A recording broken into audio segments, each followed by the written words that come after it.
Chess master episode 28க்கு உங்களை வரவேற்கிறோம். இன்று நாம் சதுரங்கத்தின் மிகவும் அடிப்படையான மற்றும் வரலாற்று சிறப்புமிக்க திறப்புகளில் ஒன்றான இத்தாலியன் கேம் பற்றி விரிவாக பார்க்கப் போகிறோம்.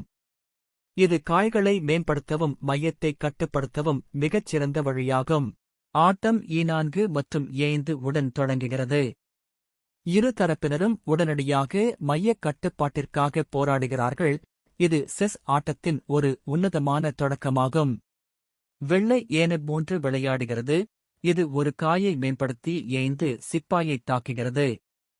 கருப்பு E6 விளையாடி தனது குதிரையை மேம்படுத்தும் அதே வேளையில் சிப்பாயைப் பாதுகாக்கிறது. இப்போது இத்தாலியன் கேமின் மிக முக்கியமான நகர்வு BC4. வெள்ளை தனது மந்திரி காயை மிகவும் சுறுசுறுப்பான இடத்திற்கு நகர்த்தி பலவீனமான E7 சிப்பாயை குறிவைக்கிறது. கருப்பின் மிகவும் உறுதியான பதில் BC5 ஆகும்.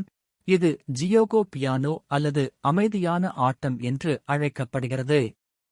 இப்போது இரு தரப்பிலும் காய்கள் மேம்படுத்தப்பட்டு ஆட்டம் விறுவிறுப்பாகிறது. வெள்ளை பெரும்பாலும் C3 விளையாடி D4 மூலம் மையத்தில் தாக்கத் தயாராகிறது அல்லது மிகவும் உறுதியான அணுகுமுறைக்காக D3 விளையாடுகிறது. மந்திரிகள் மற்றும் குதிரைகள் மேம்படுத்தப்பட்ட நிலையில் இரு தரப்பினரும் தங்கள் ராஜாவை பாதுகாப்பான இடத்திற்கு மாற்றும் காஸ்ட்லிங் ஒரு நகர்வு தொலைவில் உள்ளனர். இத்தாலியன் கேம் ஒரு உன்னதமான செஸ் தொடக்கமாகும். இத்தாலியன் கேமில் தேர்ச்சி பெறுங்கள். அது உங்கள் ஆட்டத்திற்கு ஒரு வலுவான அடித்தளத்தை வழங்கும். அடுத்த எபிசோடில் நாம் விறுவிறுப்பான ஸ்காண்டினேவியன் டிஃபென்ஸ் பற்றி பார்ப்போம். மீண்டும் சந்திப்போம்.